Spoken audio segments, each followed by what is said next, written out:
much for coming. My name is David Grainsboard. I'm from U of A Judaic Studies. I'm very pleased that all of you could come at this time of day to this wonderful locale, this wonderful venue. It's a pleasure to introduce to you today's honored speaker, Ruben Shimonov. He is a native of Uzbekistan and is the American Sephardi Federation's National Director of Sephardi House and Young Leadership. He plays many, many roles, wears many hats, so to speak. He's wearing the one hat today. Among other things, he's been an educator for many years. He runs a student fellowship that infuses greater Sephardic culture into American campus life. He's the founding executive director of the Sephardi Mizrahi Q Network, which is the only international organization that builds supportive community for LGBTQ plus Sephardic and Mizrahi Jews. He's, in addition to that, the director of educational experiences and programming for the Muslim-Jewish Solidarity Committee. He's a visual artist, as you'll see in a second, and uses his multilingual skills in Arabic, Hebrew, Persian, to educate people about not only Sephardi Mizrahi cultures writ large, but specifically regarding calligraphy. And part of the goal is to create Muslim and Jewish intercommunal bridges. There's more to tell you about Ruben, but I think I'd like to let him do his thing. So thank you all for being here, and enjoy. Thank you. Thank you so much. First of all, I have to express gratitude. Number one, Professor Grainsboard, thank you so much for all your work and the work of your team, including Jackie, including the wonderful folks here at the museum, including Hillel, the Judaic Studies Department, and a really big shout out and expression of gratitude to Stella, who is an alumna of this fellowship program that I run, and this year is actually an intern for the American Sephardi Federation, and has helped us in so many incredible ways, and has been such a wonderful addition to the team. And now I'm here because of the bridges that you have built and the connections that you have made between me and Hillel and the Judaic Studies Department. So thank you, Stella, for your leadership, for being a visionary, and for helping all of this happen. So thank you to everybody, and all of you folks who are here right now in the middle of the day. Thank you so much for being here. So over the next hour or so, we are going to just get a little taste of. I will whet your appetite in regards to the beauty, the splendor, the richness of Hebrew, Arabic, and Persian calligraphy. But first, I want to say a little bit about me and how my own background has informed my artistic work and my leadership and educational work. So as Professor Grainsboard said, I was born in Uzbekistan. How many folks here have heard of the country Uzbekistan? Okay. That's very impressive. I usually expect, and don't judge if a few people... I'm sorry, what are you pointing to? Oh, everything okay? No, I was just asking who has heard of Uzbekistan. So I usually expect very few hands to be raised, and I'm not. I wouldn't judge anybody here if they did not know where Uzbekistan is, because it's for a lot of folks in the U.S. it's a bit more obscure, but I'm impressed that people here know. So I come from the ancient, deep-rooted Persian-speaking Jewish community of Central Asia, which includes Uzbekistan, Tajikistan, Turkmenistan, Afghanistan. We are known as Bukharian Jews.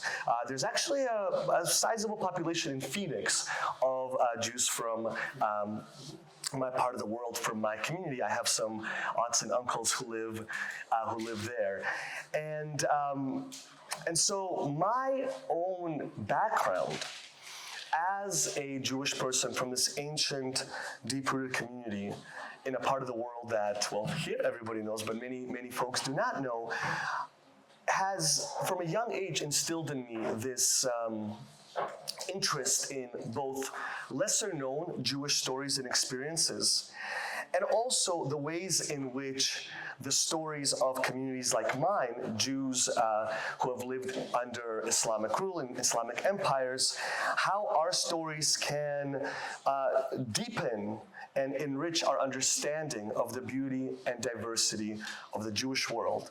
And lastly, how maybe these experiences can also help build bridges between different communities. It has been a journey for me to really take pride in my background. For a long time, I just would kind of not talk about it too much because, again, I would say Uzbekistan, someone would say Pakistan, and I would say, no, it's another country. Or they would actually say to me, I think you made this country up, and I would say no. Or even if they would know about it, they would be surprised that there was an ancient Jewish population there. But with time, I realized that this is actually a blessing, that I come from this place and that I'm able to engage people in a deeper understanding of the greater Near East, in a deeper understanding of Jewish cultural diversity, and in a deeper understanding of interfaith relationships and connections throughout the centuries.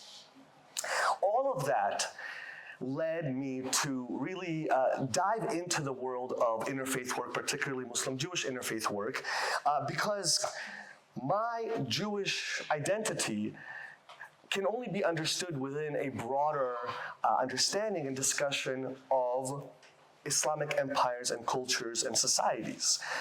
My community's history and culture developed against that backdrop of Islamic societies, empires, and cultures, and developed against an interaction with the societies around us. Now, that interaction was definitely complex and had its ups and its downs, but there were enough moments of real rich connections and cultural and intellectual commerce. There were enough of those moments for us to really celebrate those interactions and how they informed the histories and the cultures of what we call today Sephardi and Mizrahi Jews, or Jews of the greater Sephardic world, or Jews of Islamic lands.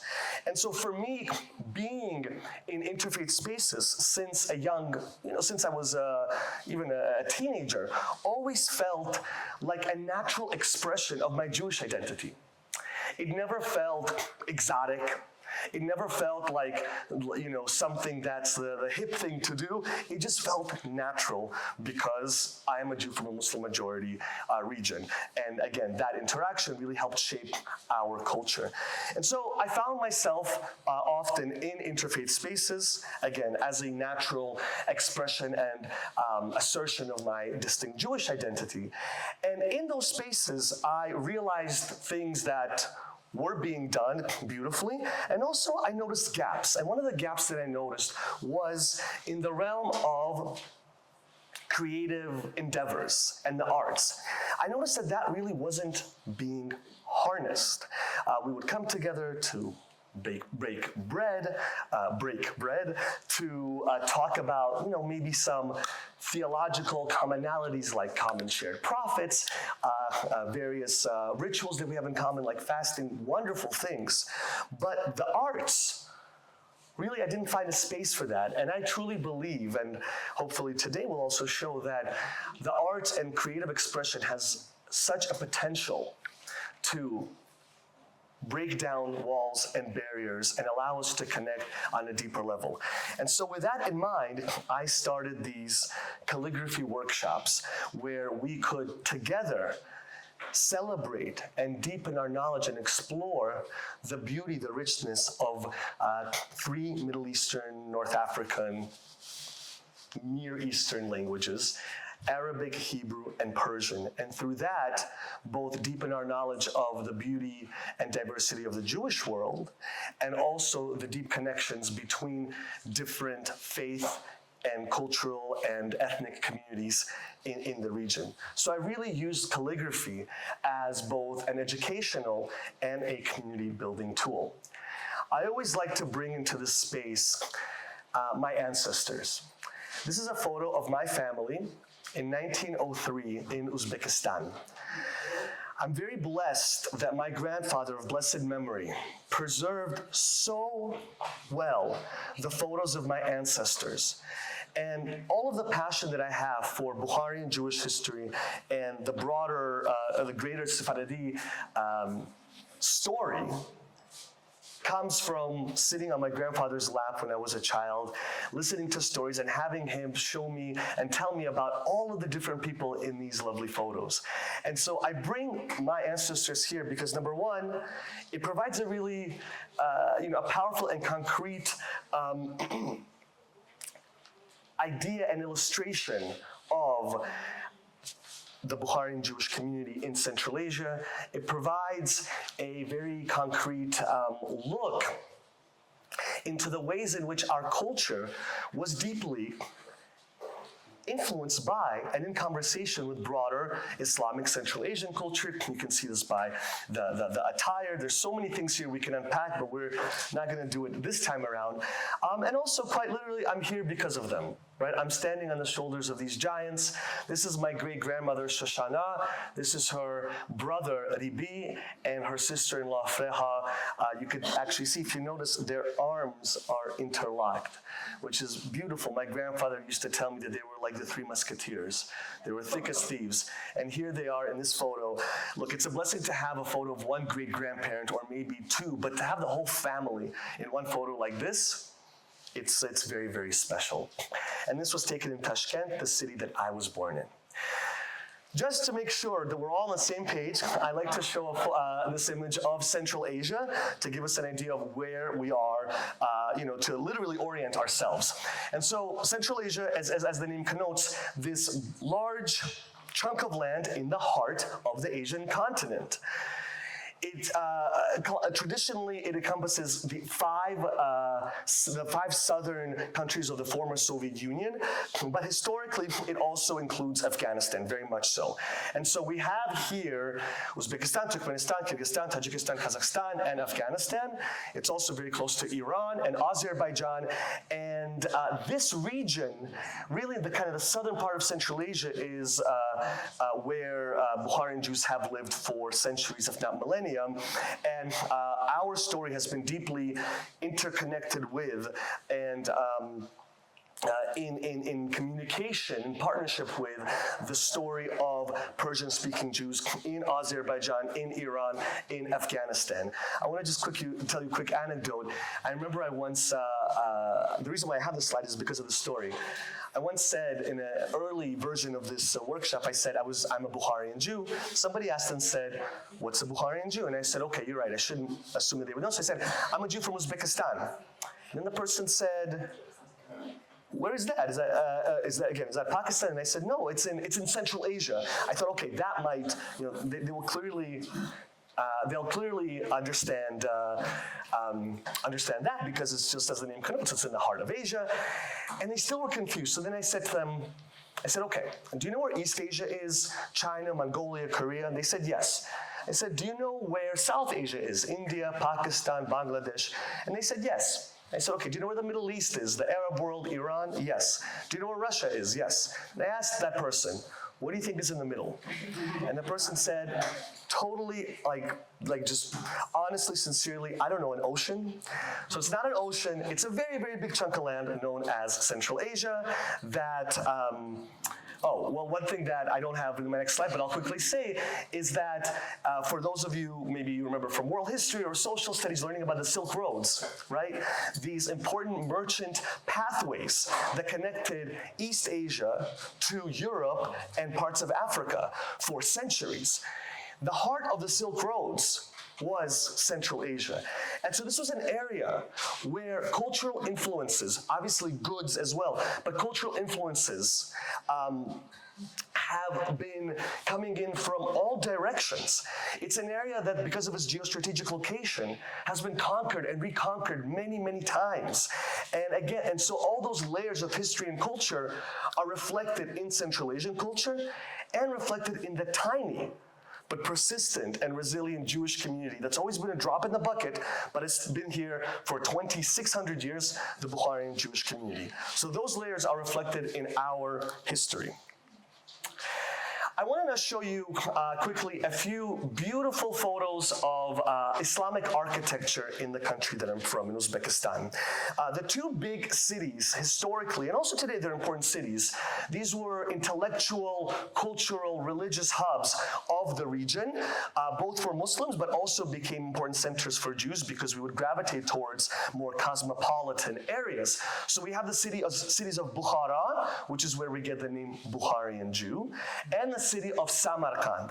So both of these cities, number one, there's so much we can say about them. A lot of today what we have, a lot of the things that we take for granted in terms of mathematics and the sciences come from Central Asia. Like algorithm is a kind of a Latinized version of Al-Khwarizmi, who was an individual who comes from Central Asia. Ibn Sina, you have many others. So this was very much not in the backwaters, right, of the greater Persian world. This was not some, area remote. This was very much a central part of the Islamic world. And as I said, these were important hubs of intellectual, scientific, cultural hubs. There's another scientist right now. I'll remember him in a moment. But so here we have Bukhara, and not just because I'm from this country, I'm going to say the following: that some of the most well-preserved Islamic architecture anywhere in the world, again, I know I'm partial, but historians talk about this, is in Uzbekistan. Stunning mosques and madrasas, which are Islamic academies, and mausolea, and gardens. So this is an example, a perfect example of that. This is a complex of mosques in Bukhara called Poi Kalon that was built initially in the 1100s. This is another photo of it. Now, for a long time, the closest I got to these places physically, the closest I was able to connect to it, the best way was through these photos. And I longed to be there. My family and I left when I was 6. Well, last year, 30 years after my family left Uzbekistan, I was able to go back with my mother.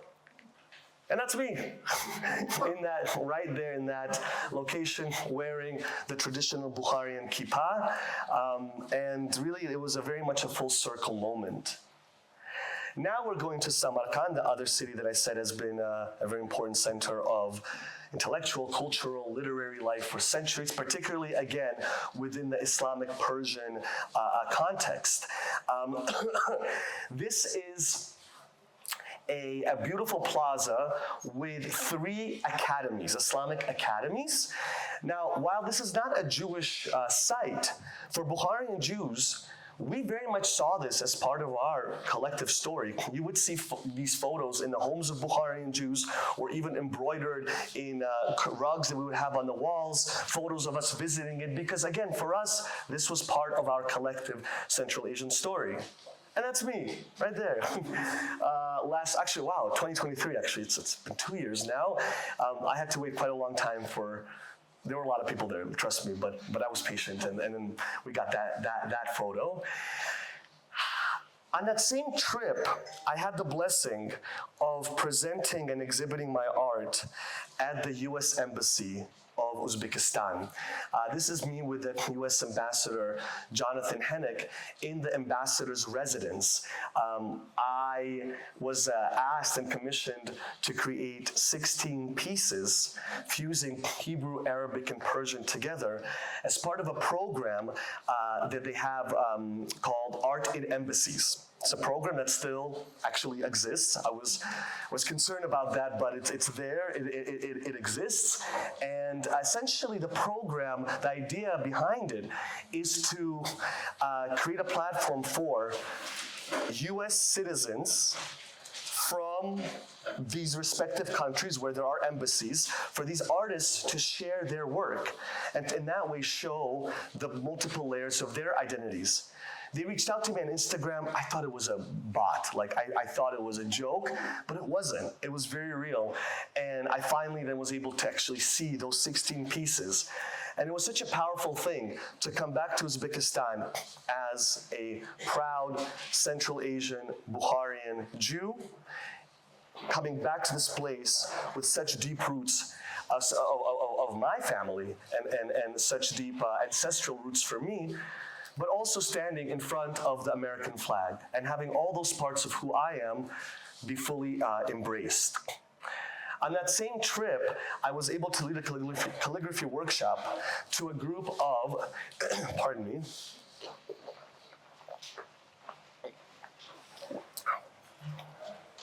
a group of Uzbek Muslim teenagers who are part of a program where they come together after school to learn English. And it was so powerful and so special to be able to use art as a way of building these bridges, and also use my own identity as a Central Asian Jew. It did not feel foreign, it did not feel forced, it felt so organic, and proved to me, once again, the power, the potential of using art and culture in building bridges. I've done this a workshop in many other spaces around the country and the world, and every time it's been true blessing. Also, some of my art has been exhibited. I want to now go to this beautiful mosque, also in Samarkand, called the Bibi Khanum Mosque. Now, there's a lot we can talk about in terms of the designs and the colors, but for the sake of time, I'm going to ask you a question. We're going to make this a little bit interactive as well. It's probably hard for you to see, but there is some calligraphy here. There's writing here. And I want to ask you all, and don't be shy if you don't get the answer right, just don't judge yourself. What do you think is the language used for that calligraphy? This is a mosque in Samarkand, Uzbekistan. What language, I know you can't see it, but just take a guess. What language? Okay, someone said Persian, said Farsi, okay. Some Okay, I'm hearing Arabic. some removed dialect of Farsi. Maybe a removed dialect. Great guesses.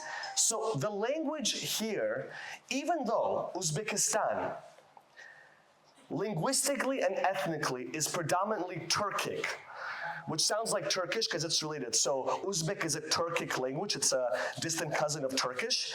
And there's also a Persian minority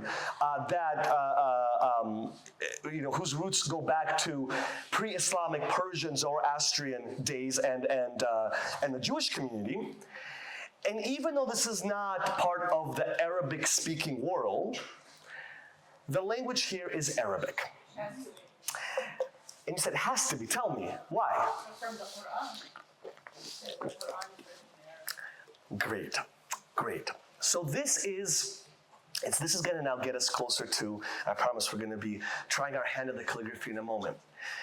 I bring this up to begin a brief conversation about an important parallel between Arabic and Hebrew. And that's the idea of a holy language. The idea that Hebrew in Judaism and Arabic in Islam, regardless of where the worshipers are in the world, regardless of whether their native language is Hebrew or Arabic, these two languages have a special place theologically in Jewish and Islamic thought. And that's something that is actually a really special parallel between the languages. Yes, Hebrew and Arabic are also Semitic languages, and in a moment we're going to see some of those commonalities. But for me, what's actually more special, and is I had this when I had this aha moment. That's when I realized how this could be a powerful way to bring different faiths together, particularly Muslim and Jewish. What's really special is this theological parallel, this idea that these two languages are important on a faith level, on a religious level. They're considered holy languages. Here's another photo in Samarkand. Now, I always forget, I really gotta get rid of this caption because then I can't really ask, what do you think this is? This is a synagogue, but I have had people, before they look a little bit more closely at it, assume that this might be a mosque. And you know what? That actually wouldn't be such a crazy assumption, because there are many things here that clearly show, again, the ways in which the local Jewish culture was influenced by and in conversation with the broader Islamic cultures, right? We see, for example, the dome. Literally, the name of the synagogue is Gombaz. Gombaz or Gombad in Persian, it's one way to say dome. So it's the dome synagogue. The geometric patterns that are very reminiscent of Islamic designs, the other kind of dome-like and arabesque designs, clearly, and even the color, right? Clearly, this is influenced by something like this, but obviously this was not commissioned by an Amir with unlimited resources. This is a humble structure by a Jewish minority community, but we can see those influences. But clearly, this is also a synagogue. By the way, it's still active, semi-active today. How do we know that this is a synagogue? Now, there are different ways, but I'm looking for one specific answer. The Hebrew, right? The Hebrew on the walls. Now, again, does this mean that this community or the members of the community were fluent in Hebrew or highly proficient? Probably not. But that's not what's important. What's important is the way in which Hebrew is used here to assert and exhibit very clearly Jewish identity, because of the fact that Hebrew is an important language in Judaism. It is considered a Lashon HaKodesh, we call it, a holy tongue. And this transcends nations and modern nation states and any discussions about that. We are talking right now on a theological level. I love actually this, the writing on the wall here. I haven't really seen it in many other synagogues. One of my favorite passages in the entire Jewish tradition and scriptures is right here. Ve'ahavta le'recha kamocha. Love your fellow, love your neighbor as yourself. The golden rule. So it's really lovely to see it here. Stella, I'm going to ask you to take a photo or two for my mom. I'm in my 30s, I still have to make my mom proud. Okay. For the sake of time, we're not going to share this all together, but I want you to take 15 seconds to yourself and think about a word in Hebrew, Arabic, Persian, Spanish, or any other language of your choosing that resonates with you. Maybe it resonates with you because you just like the sound of it. You see like how it sounds phonetically. Maybe you like the etymology of it. Maybe it evokes some kind of memory. So think about a word that resonates with you in any of these languages as a way for us to set even more intention for what we're about to do in a moment. You know what, actually, while I take a sip, I'll hear from maybe two people. A word, you don't have to even explain why. Just say the word and let us sit with it. Shalom. Okay. And if I may ask, I don't know if there's some phones still on, but if phones can be silenced, thank you. Shalom, beautiful. Yes. Fierce. Fierce. Let's take one more. Thank you. Chokhmah. Chokhmah. Yeah, we're actually going to maybe explore these two words with our calligraphy. Okay, wonderful. So just to summarize what we've explored right now, because for me, it is so integral to really anchor ourselves and root ourselves in this discussion to gain a deep appreciation for what we're about to do. If we just started writing in Arabic and Hebrew, I think it runs the risk of just being something, maybe a bit more superficial, maybe even exotified. I want us to really have an appreciation for why we're here and for the commonalities between these languages. So, in summary, as we said, Arabic and Hebrew are important languages in Islam and Judaism respectively. In both faiths, these languages are considered prophetic and holy. They are the languages of each religion's holy writings, each religion's scriptures and It's a security. Okay. I was thinking maybe it's just in my. Gotcha. Okay, I will ignore that. No, it's okay. I've done this with little kids and a lot of noise and everything, so I can adapt. Yeah, So there are languages of each religion's scriptures: the Quran, the Torah, the Hadith, the Mishnah, right? The oral Torah, and also the liturgical text, the text of prayer in both languages. And it doesn't matter your linguistic background, right? In mosques and synagogues around the world, the Quran and the Torah will be read in Arabic and Hebrew respectively. It could be a place of worship in Buenos Aires, in Baghdad, in Utah, and in Tucson. And the reason why is because there's this understanding that even if you don't fully understand or comprehend what you're hearing, that just listening to these languages is itself a transcendental and spiritual experience. This is, again, a common parallel between Islam and Judaism, which, by the way, is not universal. For example, in another Abrahamic faith, Christianity, the language of Jesus, which is Aramaic, is not the universal language of liturgy. If anything, it's the minority language among Chaldeans, Assyrian Christians, but Aramaic is not a universal language in Christian scriptures or liturgy. Right? So it's not a universal concept. Now, yes, also, Hebrew and Arabic are, I make this, this is like the fifth bullet point here intentionally. They are Semitic languages. They are related to one another linguistically, like Spanish and Portuguese, or Czech and Polish. And that is important, and we're going to get to that in a moment. And Persian, which I said a little bit about it with my own background, and then I kind of spoke more specifically about Hebrew and Arabic, but I want to bring it back here. Persian, while not a Semitic language, it's an Indo-European language, has been deeply influenced by Arabic. About 40% of Persian has Arabic loanwords, because since the expansion of Islam in the region starting in the 600s. I also want to mention another point of connection, which is the fact that Arabic and Persian and variants of it have been used by Jews for centuries and centuries. This is very important to mention because given my own background and what I'm passionate about, but also given some of the sometimes lack of knowledge that people have about Jews with deep roots in the Middle East, North Africa, and Central Asia, given that we forget that Arabic and Persian have been used by Jewish communities in the Islamic world, both colloquially but also to write some incredible literature and poetry and philosophical works in the Jewish dialects of Arabic and Persian. For example, Maimonides wrote one of his most important works, Guide for the Perplexed, in Arabic using Hebrew letters, i.e. Judeo-Arabic.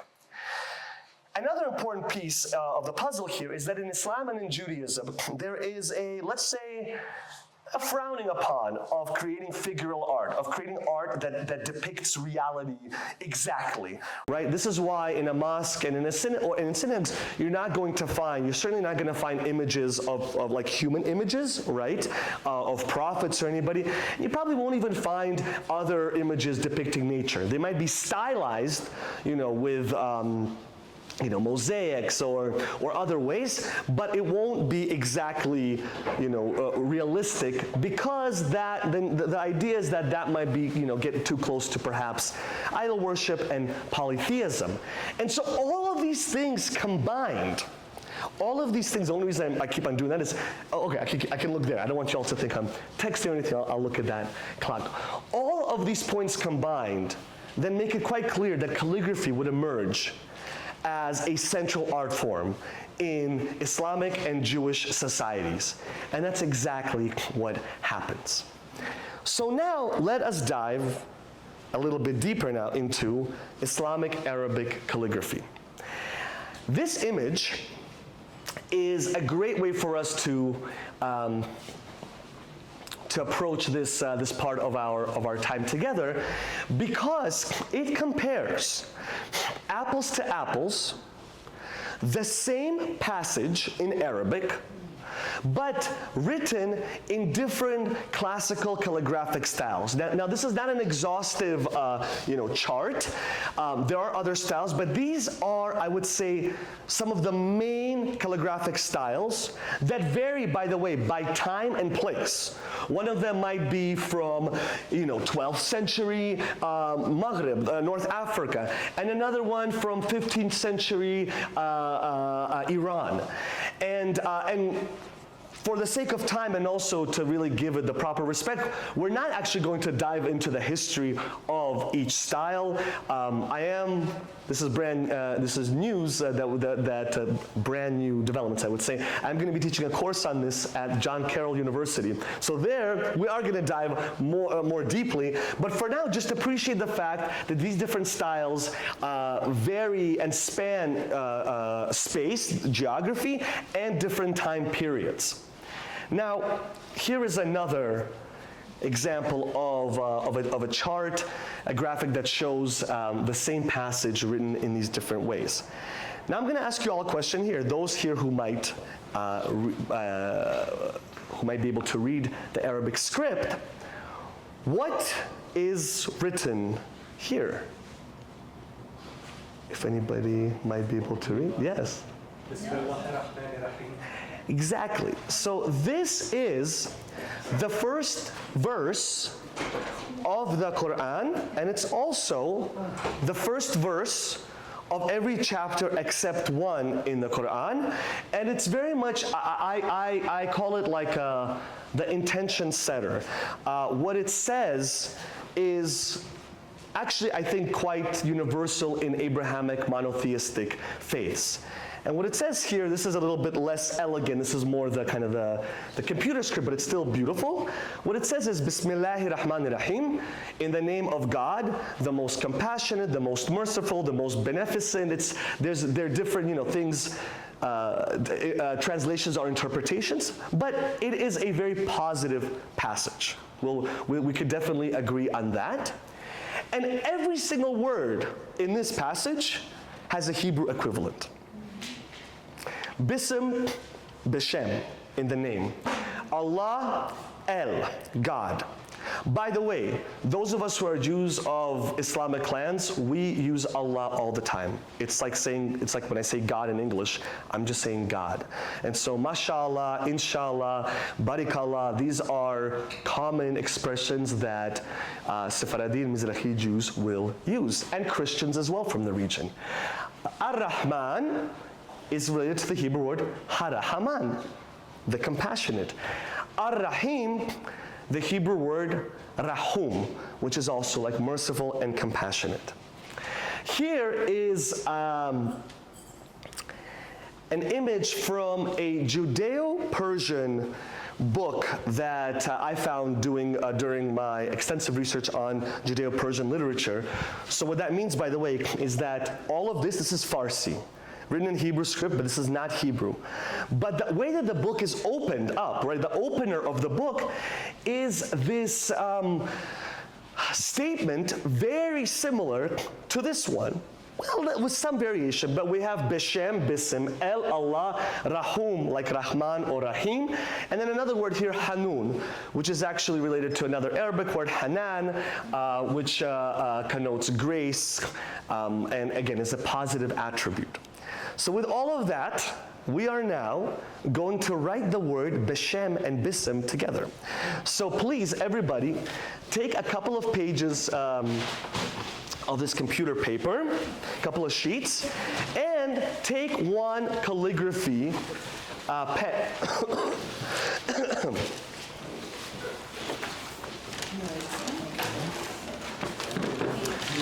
May I bother someone for another thing of water? Thank you. Wonderful, wonderful.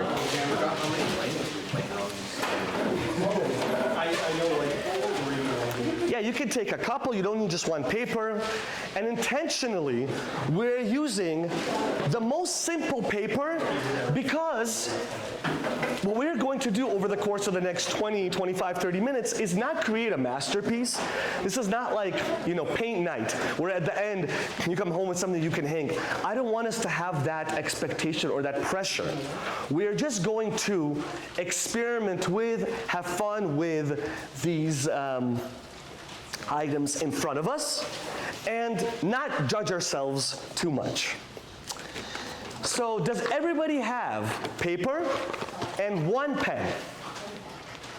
Wonderful. The first thing that I want you to do is to get to know your pen a little bit. Say hello to your pen, maybe give it a name. His name is Joe for me. And what do you notice immediately about this pen?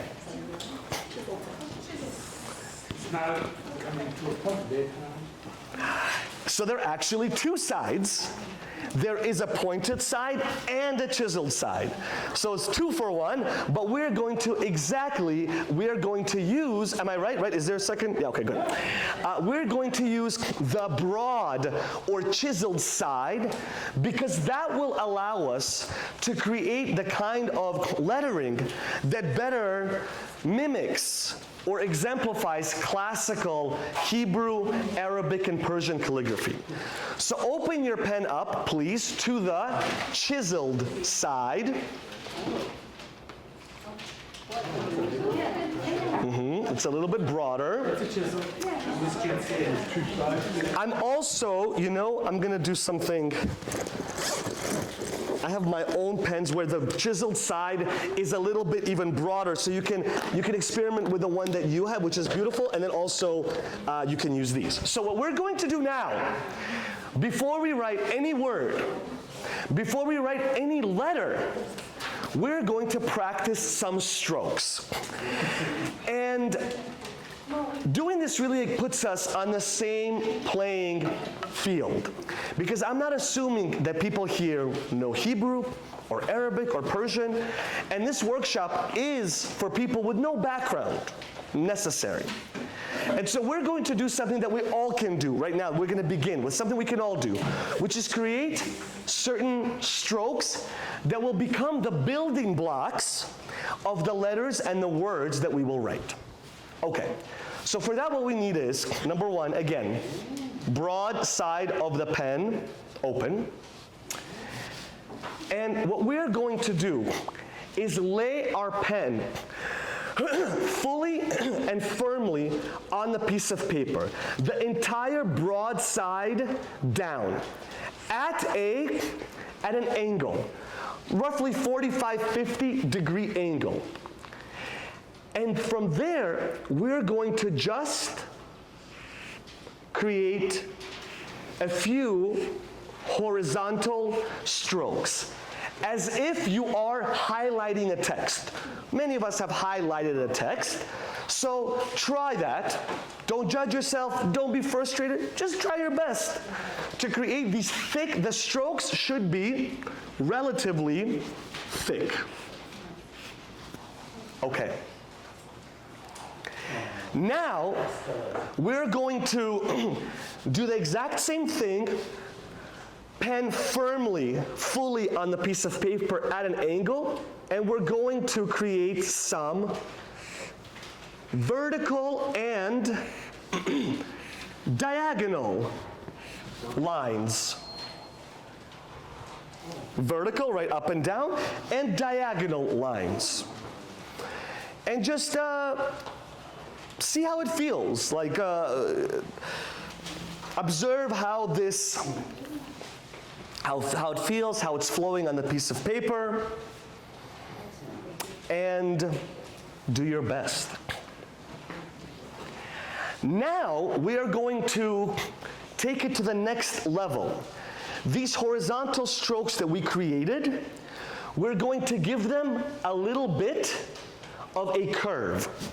So same method, at an angle, fully on the piece of paper, and we're going to create essentially what is a, for those who write in Spanish, a tilde on top of the ñ, right? And the way that I actually make the stroke thinner on the edge, at the end, well, number one, it's a chisel tip. So it's going to allow for that thickness and thinness. But also, I apply less pressure as my pen leaves the paper, okay? So create a few of these curved strokes. Wonderful, beautiful, everyone's doing great. And now, we are going to create a similar stroke, but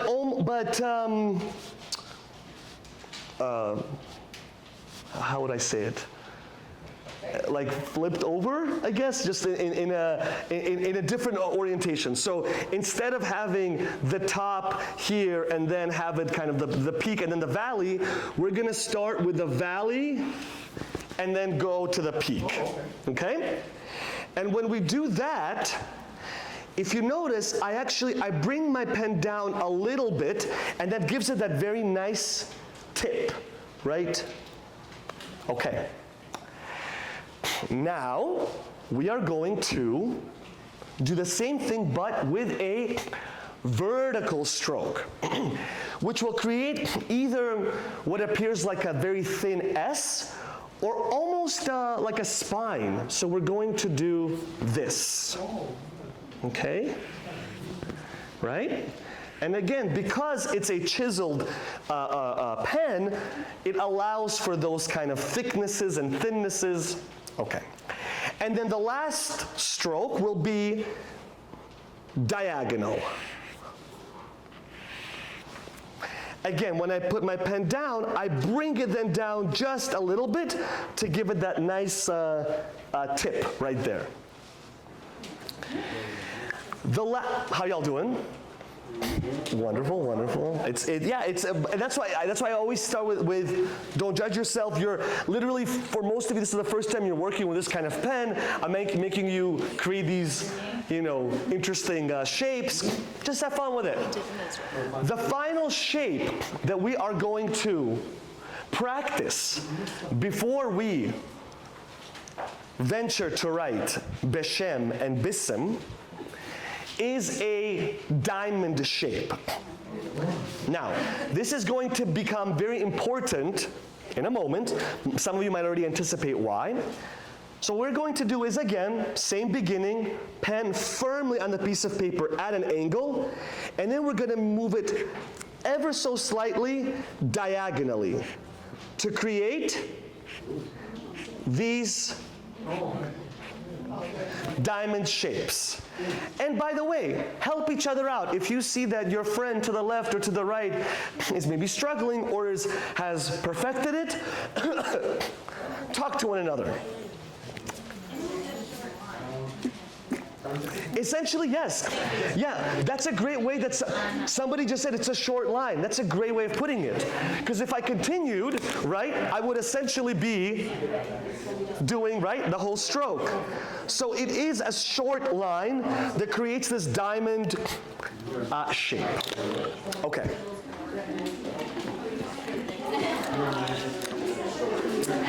So now, we're going to start with the Arabic script.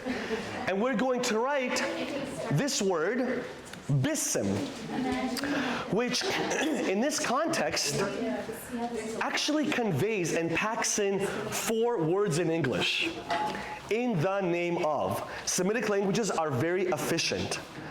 What we say in 4 words in English, we say in 1 word and only 3 letters in Arabic and in Hebrew. And so we're going to write right now Bissim, which has these 3 letters. I'm going to now also show us another piece of art. Because this passage is so commonplace in Islamic art, it actually has a name. It's called the Bismillah, like you're creating a Bismillah. So this is another version of it in a style called thuluth, which is a very classic style, and it's relatively, it's not as difficult to read it. Other ones get more complex and elegant. But we have it here. In which direction is Arabic written and Persian? In which direction is Hebrew written? Right to left. So we're going to be going right to left. Now, one thing that you can quickly probably notice is that Arabic, or the Perso-Arabic script, is very fluid. It's inherently cursive. There's no print and cursive form, which actually made it very challenging with the advent of the printing press, but it allows for it to have really elegant, a real elegance and a real flow. And so this here, friends, is not 1 letter or a ligature, it is 3 letters combined. And we're going to break them down and then combine them together. And the way that we're going to practice it is, it will be a lot more simplified, but just as beautiful and elegant. And so the first letter we're going to practice in Bissim will be a ba, right? The ba sound. Now for that sound, we have to practice a bass shape that actually can take on different, exemplify and convey different sounds depending on where we put dots. But the bass shape will be, if this is your line, in the middle, you're going to practice doing this. Okay, so again, we're at an angle like we've been all along, and we're creating this kind of stroke. Okay, so just try it a few times. I'll do it again right here. Now, please, Professor and the lovely folks here, tell me, what is the maximum amount of time I have? Because I will be here till the last second. What is the maximum amount of time? I mean, the museum closes at 4:30. I like that. I like. Keep going. Okay. Good. We're making good timing here.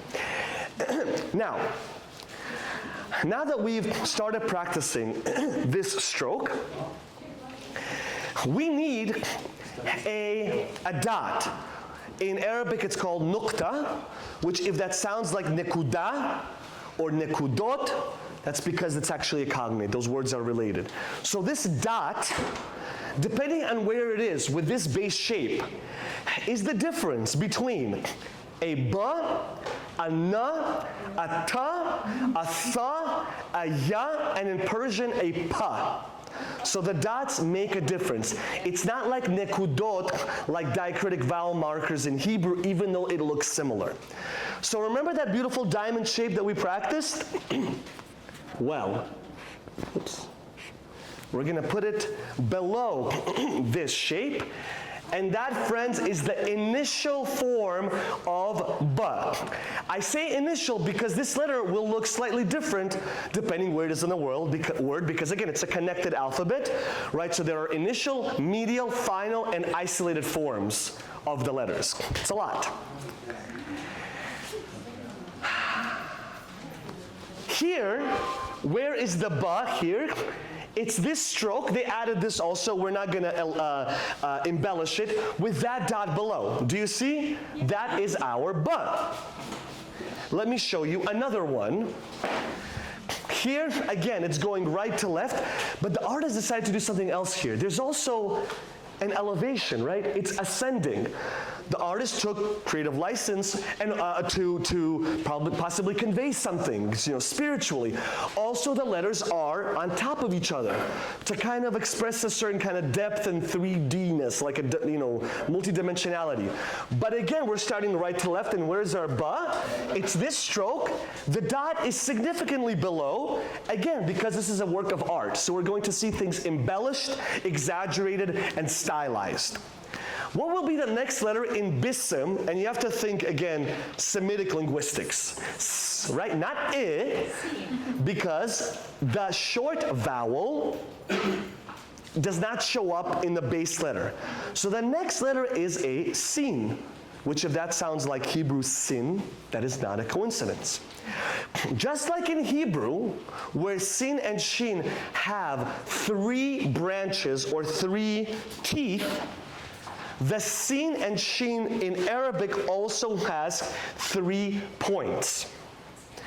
And what we're going to do now is, again, if this is our line, we're going to use essentially the same stroke we practiced here, but we're going to do it 3 times as if we are writing a W. So it's going to be something like this. 1, 2, 3. Okay? 1, 2, 3. Okay. Now, if it's in the middle of the word, which this scene is, we would have to actually connect it like that. Okay? And here, this is our S sound. So try now to connect the ba and the sa together. It would look something like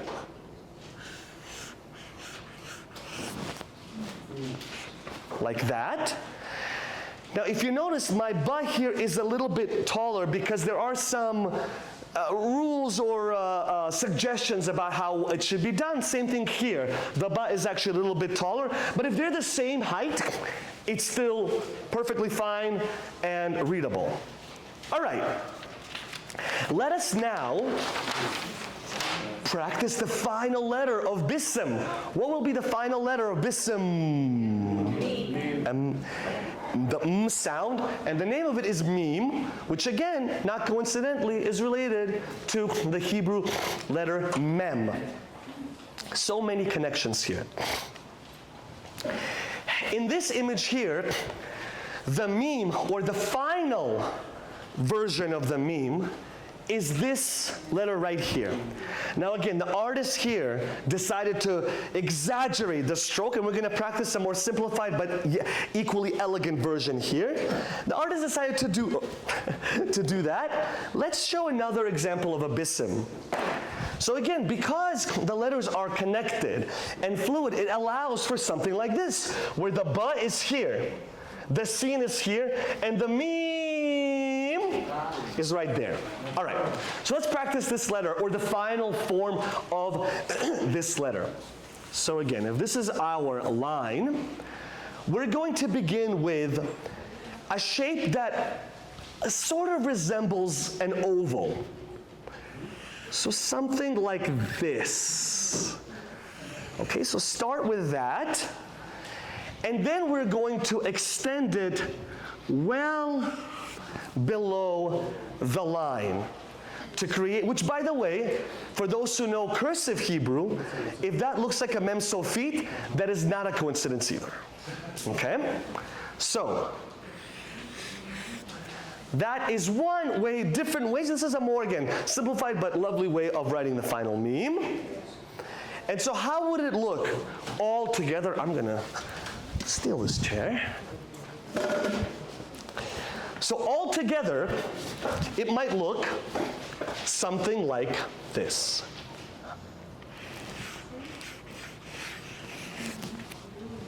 With the nukta, the dot below. If we want to fully vocalize the text, because there are these short vowels, these diacritics, I'm not going to explain it too much, but I will model it here. If we put this diacritic below, that makes it b. And if we put this almost like a teardrop shape, you could do it another way as well. That is the sukun, that's the sukun. That means no sound. It's like the sheva almost in Hebrew, because you also have to mark if there's no additional vowel. And this is now fully vocalized. We can also give it, some designs, which really, they don't mean anything. They're just classical designs that are put there. And now, friends, we have the word Bism. So, congratulations, you wrote Bism. We're not done. I want to show you quickly another version of it, right?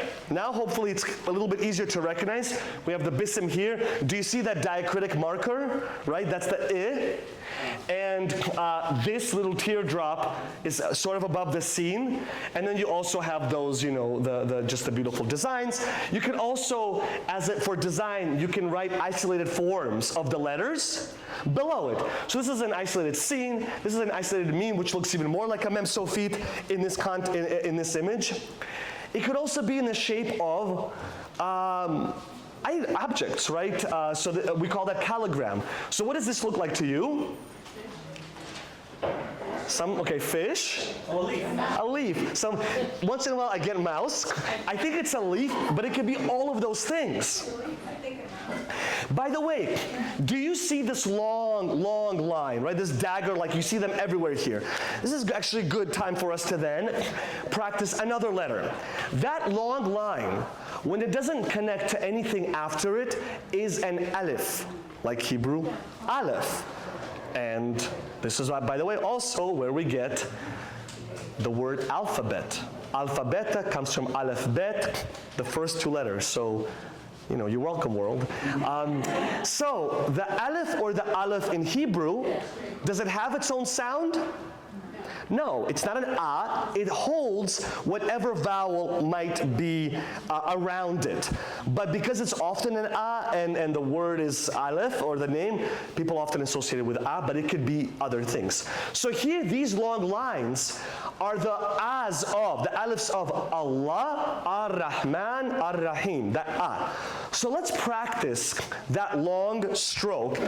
And we've actually done it already before when I asked you to practice a vertical stroke. Essentially, we're going to do the following, right? So elongated with a slight curve, and that is one way of writing the Aleph. We're going to actually use this letter and another letter we're going to quickly explore right now. Oh, wait a minute. We didn't write Beshem. I've been so focused on the Arabic. I want to now, let's write Beshem. And then we'll do one more word, and then we'll kind of we'll start wrapping it up. So Beshem, like Bism, is 3 letters. Letter for letter, it's the same. So what will be the first letter of Beshem? The B, the Bet. Now remember those vertical and horizontal strokes that we practiced.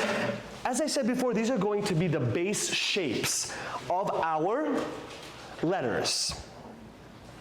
So for the Bet, we're going to begin with one of those horizontal strokes that I made in the opposite direction of the Enya, right? We start kind of low and then go high. Great. Then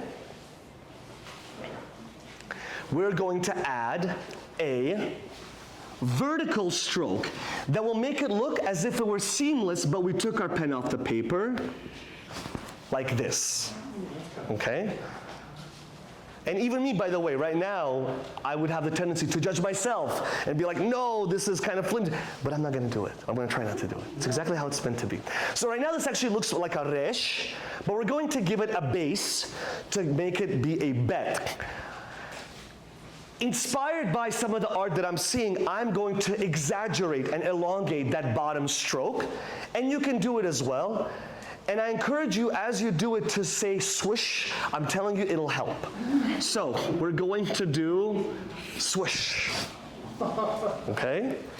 I'm gonna do it again here with a different pen. So we have the top, and then the side, and then swish.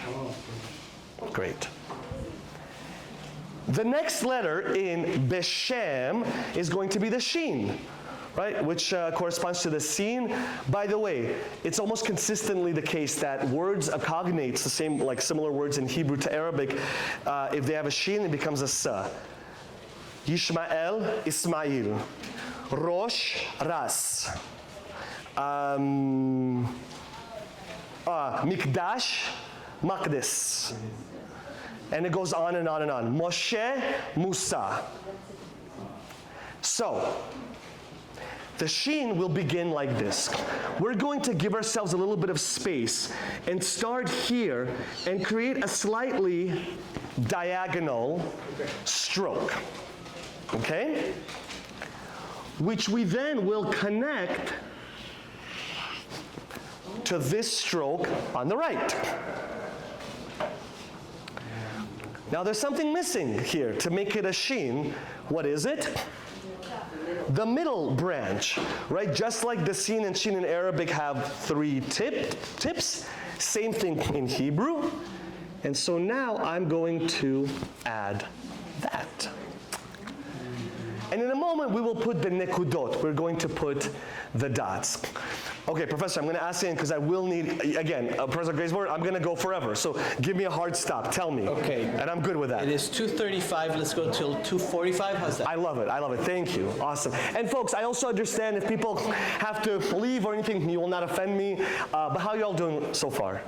Amazing. I love it. I love it. Okay. So the last letter of Beshem will be Amin, sorry, Amem. And so we're going to, it's going to be very similar actually to the bet that we practiced here. We're going to create this roof stroke. Then give it a wall. Give it a wall here. This should have been a little bit lower. And then we're going to do that. Again, I decided to extend it because I wanted there to be this balance between the extended stroke of the bet and the mem. And now we're going to put in the diacritics, the nekudot, using those same lovely diamonds we've already practiced. If you want to use a different color, feel free to do so. I'm going to use red. And so I'm going to put this dot here and then 2 here. That's the sheva. I'm going to put this nikud over here and then 2 over here. That's the tzere. And now we have beshem. And right below it, I will now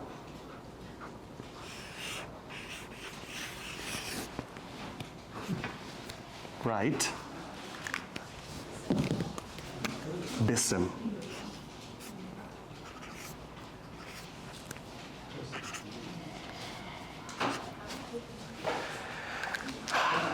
Okay, so now they're here together on one paper in harmony. Let us immediately jump into another word that will make use of the aleph and will make use of another letter that I want to show you all right now. This is another, by the way, Bismillah, right? This is in the shape of an animal, but it's not a real animal, right? It's still stylized. It's semi-abstract, and so it's allowed. Now here, the artist really broke apart not only the words, but like parts of the words. And there isn't an order here. Yes, we could see the bisim here, but other parts of this passage are out of order, are broken. So for example, the la and the ra, the la looks like an aleph, but it connects, and then the ra goes right below it, of al-Rahman, or ar-Rahman, ar-Rahim, is broken to create these lovely legs, right, feet of the bird. And I want us now to practice this letter ra. So the letter ra,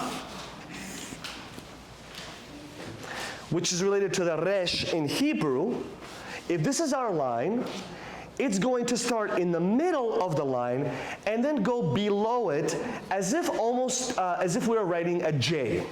So practice the following. And again, the way that I get it like this is I just apply less pressure as my pen leaves the paper. By the way, this is not a coincidence that it's related to the resh in Hebrew. It's just flipped over.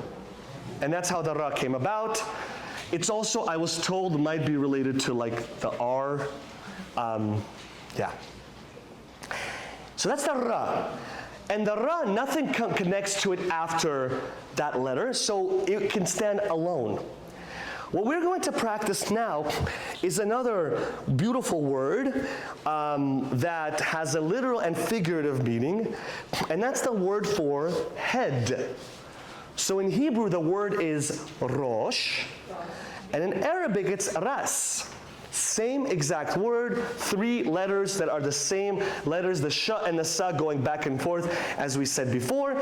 And it can mean literal head, but also Rosh Hashanah, Ras Hasana. Oh, Shana, Sana is another word that is the same. The sh and the sa go back and forth. So let's write these 2 words together. We'll start with, we're going to go back to the Hebrew now. So we're going to first write the resh, which was essentially the beginning of our bet. We're going to then introduce a new letter, the aleph, which will require a diagonal stroke.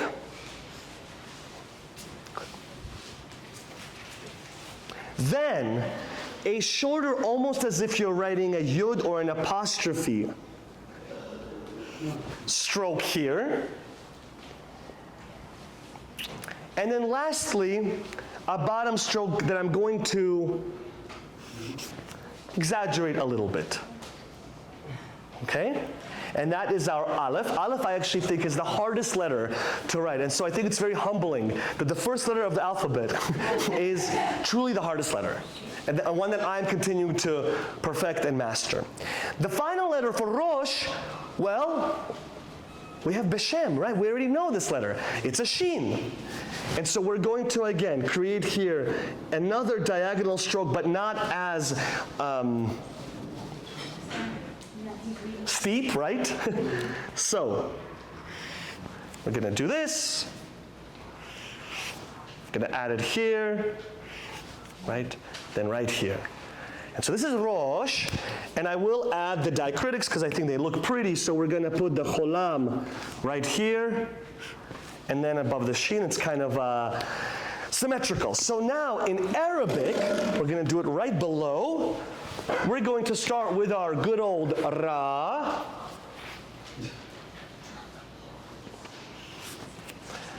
I did something else to it a little bit here. I wanted to, but you can also just do it like a crescent. We're going to then add the long Aleph. And then the final version of a sin. Now we had sin in Bisim, but the final version will require us to have put this like lovely crescent moon tail. So you'll see what I mean. 1, 2, 3. Okay? And then we also, don't ask me why, but we'll put this kind of inverted 2 there, just it needs to be there. And here is Rosh and Ras together. In the couple of minutes we have left, and this, as you could probably now imagine, I can talk about this for hours. I always put way more slides than I show, which is perfectly fine because, and the same thing will happen this evening. I will have way more slides than I can show because I want to actually drive home the point that this is just the beginning of the exploration, just the tip of the iceberg, right?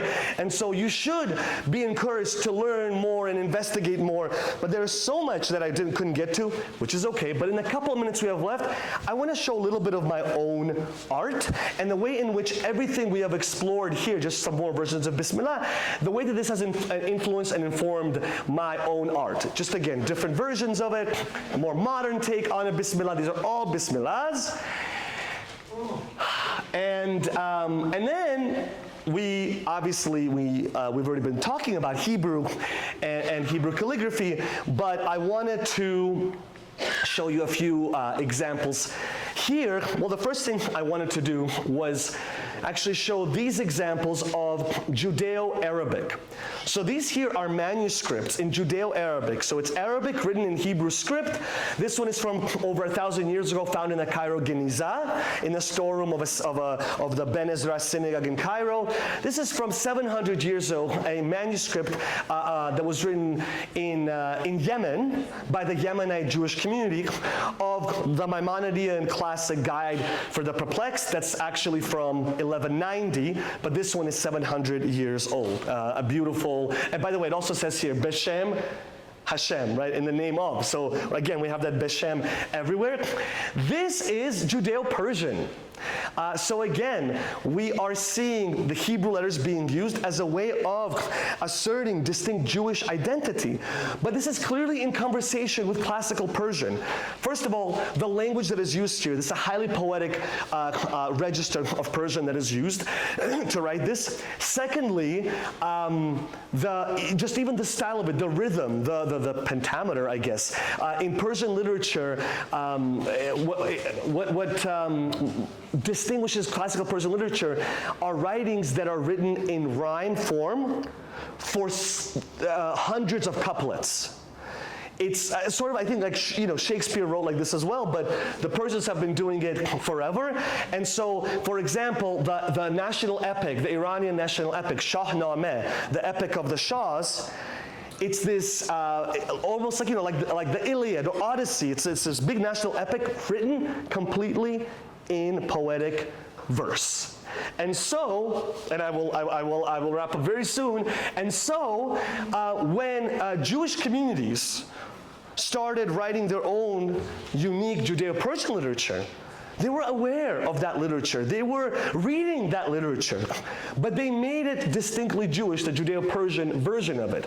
So using the rhythm and style and language of classical, non-Jewish Persian literature, they applied that to the themes of the Torah. And so here we are seeing illuminated manuscripts of Ardashir No'ama, which is the poetic versification of Megillat Esther, of the story of Esther, of the Purim story, with these beautiful illuminations. Here it's Achashverosh is picking his new bride. Which one is Esther? Who knows? But that's what the caption actually says. And these unbelievable manuscripts that if you didn't see the Judeo-Persian, you might think this is an Islamic piece of art from, you know, the Qajar dynasty or Ottoman. It again shows you how much of interaction there was, but how we again found our own particular place in that. So I wanted to show, I would be remiss if I didn't show this art in these pages of, from Ardashir No'ama. These are from the 1500s, these manuscripts. Just a little bit more about classical Hebrew scribal writing, which is as much of an art as it is also a science, because there are different proportions to it, right? When we write scrolls for like the Sefer Torah, the Torah scroll, the scrolls of mezuzot, or what goes in the tefillin, the phylacteries, this is the kind of style. It's called Ktav Stam that we use. So I wanted to just quickly show those, but also show how similar, or that style also inspired other documents like this ketubah, this marriage contract from Afghanistan from 170 years ago. Another important part of Hebrew calligraphy, very quickly to mention, is something that actually that Jews pioneered, which is micrography. This idea of using tiny letters and combining them to create an image. Because unlike Arabic, that is much more fluid, where, you know, this branch could have just been one aleph, Hebrew is equally elegant, but it's different. It's a little bit more block, if you will. And so they developed other ways to create these stylized images. This is a page that you will find in this Sephardic Siddur. It's a mystical page in the shape of a menorah. This is another example of it. This is from a manuscript, a Yemenite manuscript, 500 years ago. These are excerpts from Psalms in the shape of fish. These are all Hebrew letters. This takes us to another level. I'll show this one again, right? This is from Sana'a, Yemen. This takes it to another level. This is the entire Kabbalat Shabbat, welcoming the Sabbath service in the shape of, in the image of the Sabbath candles. You think this is crazy? This next person really, as the kids say, went extra, I guess. This is the entire book of Exodus, depicting the Exodus. This is all Hebrew letters. But again, you're not really depicting reality, right? It's stylized, so it's possible. Okay, friends, this is perfect. I am going to take 3 more minutes, I promise you, and then I will stop. But I will also welcome questions for those. I'm sticking around. I just want to be mindful of your time. All of this then leads us to the last couple of minutes, where I will show a little bit of my own art as a way of exhibiting how everything that we have discovered thus far, the way in which it has informed my own art. So for example, this piece is actually from well over 10 years ago.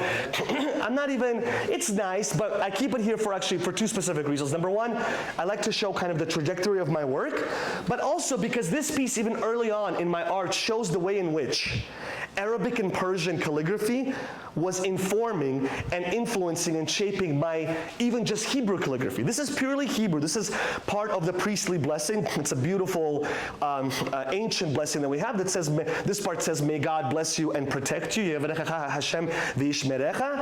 you can see the way that I exaggerate the vet, right, and the mem.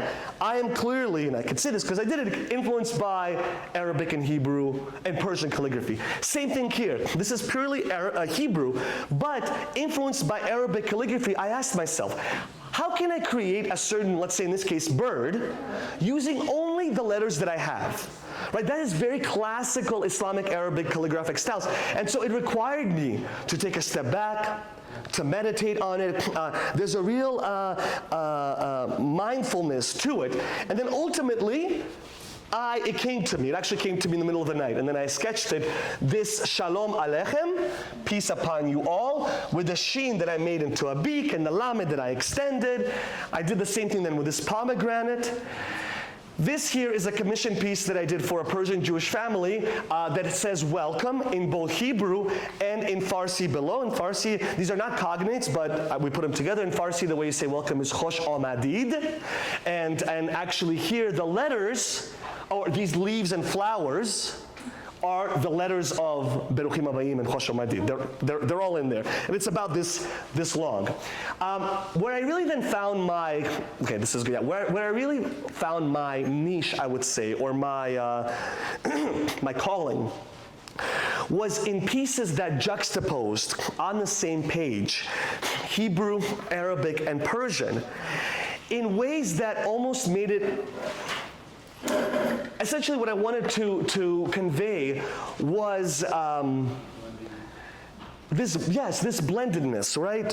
Convergence, where you almost can't have one without the other, where they are seamlessly connected and dance with one another on the page. So this quite literally just says Hebrew and Arabic and Hebrew and Arabic, but it's all in there. The thing is the same letters that are used to write Ivri, Arabi, it's the same 4 letters, just in different order. So I thought that was really cool. This is quite literally just the first letter of the alphabet. Aleph and Aleph together again in this intimate way. This word is we, anahnu, and in Arabic nahnu, where the Aleph is exaggerated to hold the we in Arabic. Then I had a whole fruit phase. So we have, here we have fig, te'ena, tin.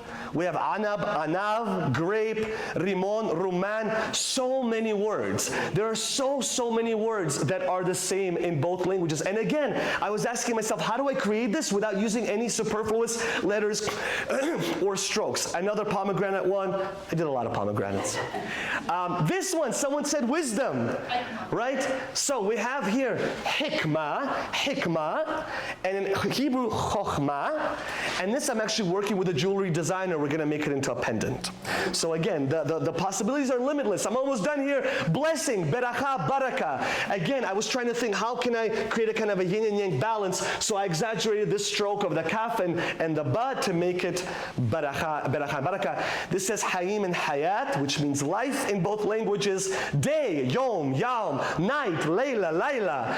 Beit, bait, home, all under this lovely Hershey kiss.